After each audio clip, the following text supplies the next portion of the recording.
Smell that beautiful summer breeze. It's a good day to be alive. What are you doing? Oh, I'm priming my body up so I can live on Mars. What on Earth? What on Mars, actually? We've got to get used to wearing helmets and spacesuits if we're going to live there one day. Well, actually, we can't really live on Mars just yet. We haven't terraformed it enough to be able to sustain life. Oh, really? I've got an idea, though. We could terraform it using this board game, Terraforming Mars.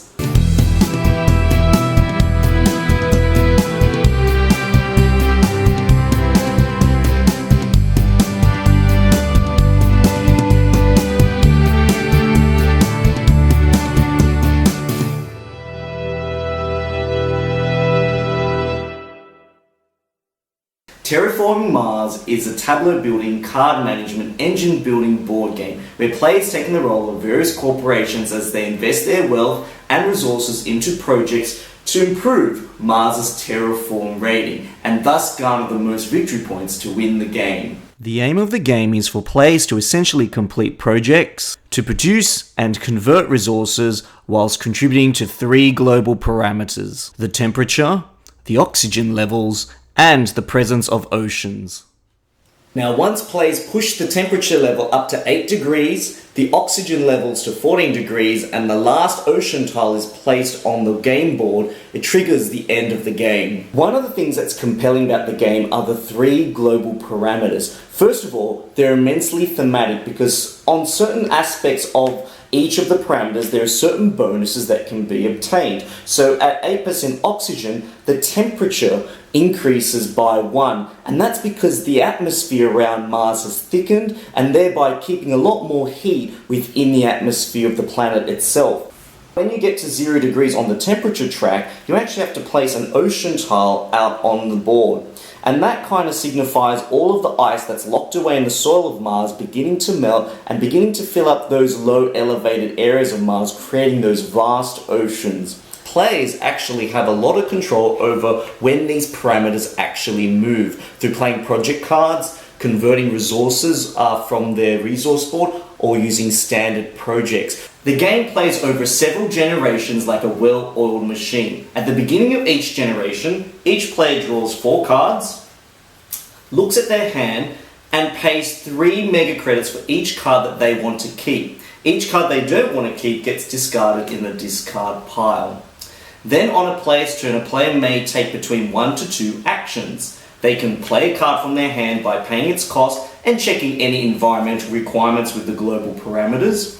They can pay some credits to use a standard project. They can claim a milestone, fund an award, activate an ability on a blue card that's in their tableau.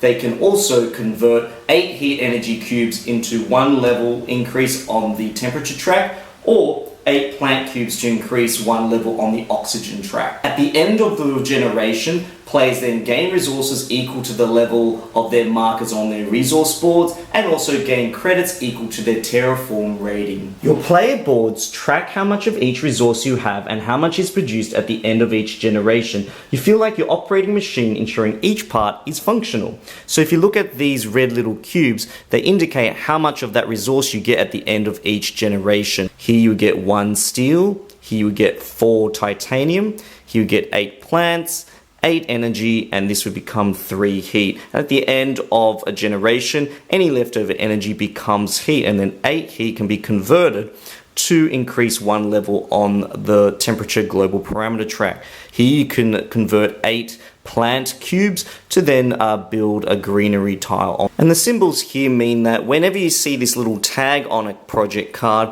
you can spend 1 steel cube to be able to pay for 2 of the credits required to play that project card. Here, if you ever see the titanium tag on a project card, you can pay 1 titanium, which will give you 3 mega credits, contributing to the overall cost of that project card. Here, you've got the Martian rails, and it has this little tag here, so I could spend steel cubes to try and contribute to this cost of 13 mega credits. Here I could use titanium resources to contribute to the cost of 26 mega credits. So each titanium I would play would provide 3 mega credits to that total. These player resource management boards are pretty easy because the iconography is very clear and easy to understand, and they match up with the tags on the project cards themselves. To keep track of how much resource you've got these 3 cubes. The gold cube represents 10 units, the silver cube represents 5 units, and the bronze cube represents 1 unit. You really truly feel like an Olympian. Or is it a marzipan?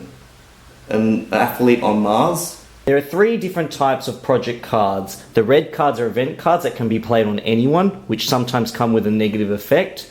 Green project cards, which are automated single effect cards that can be only used once.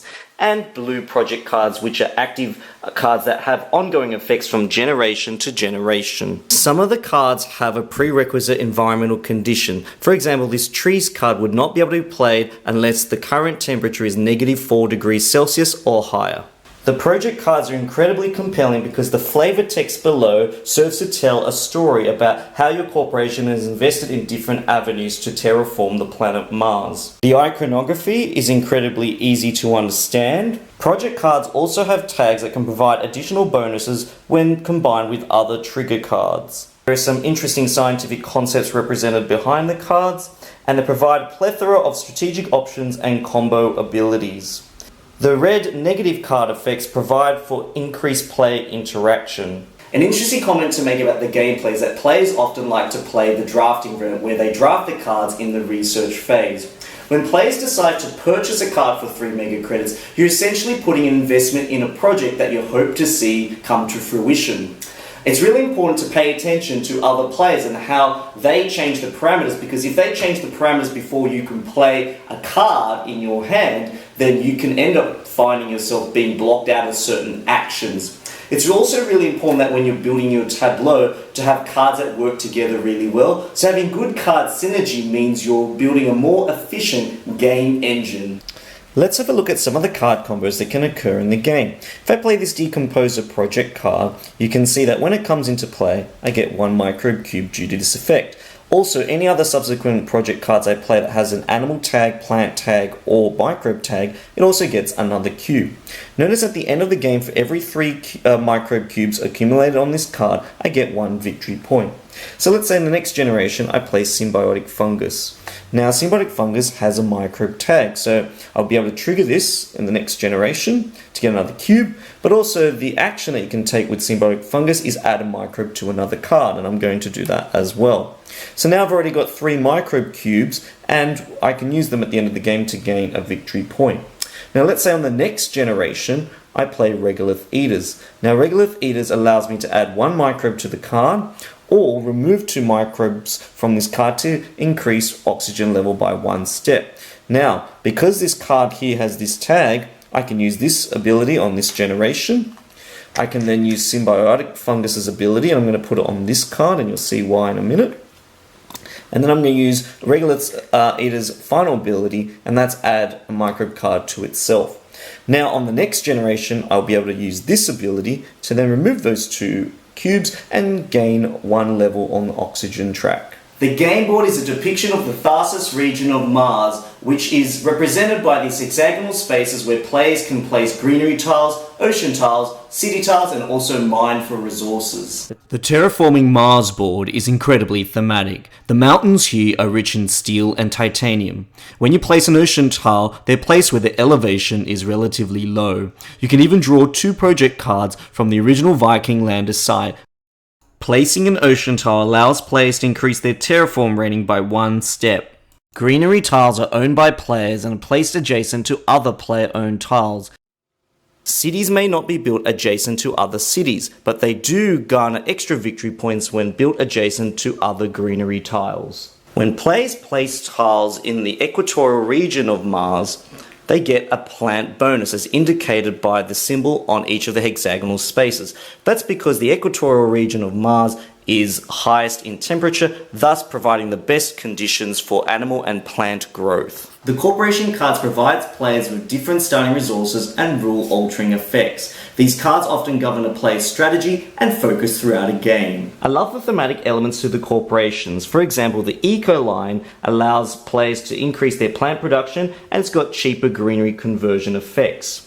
Inventrix allows you to become more adaptable when playing project cards with different global parameter requirements. An ingenious design element in this game is the marrying of the terraform rating to the victory points. The fact that the terraform rating provides players with the amount of mega credits at the end of each generation means that improving the terraform rating, improving the global parameters, and trying to invest projects that help the terraforming process of Mars is incredibly crucial. The terraform rating serves as a real-time feedback mechanism for players in terms of how well they're progressing in the game, as well as garnering benefits that they can use to allocate to other resources. Terraforming Mars is an exceptionally well-designed engine building game where you feel like you're a little gear that is part of a grand big machine, all striving for the common goal, but doing so using your own strategy. Some people say there's a little bit of luck to drawing the cards when you play this game, and I think that can be mitigated by playing the draft variant, giving players a little bit more control over which projects they'd like to see and which projects they'd like to purchase. That's kind of suited to their strategy. The thing to note is that the player boards are a little bit flimsy, and a lot of the components on these resource boards can be slid very easily, so if you bump the table, the components will slide, so watch out for that. Oh, I've got enough to turn these 10 units into 2 gold cubes. Could you please exchange this for me? Oh, sure thing. Here you go. Whoops.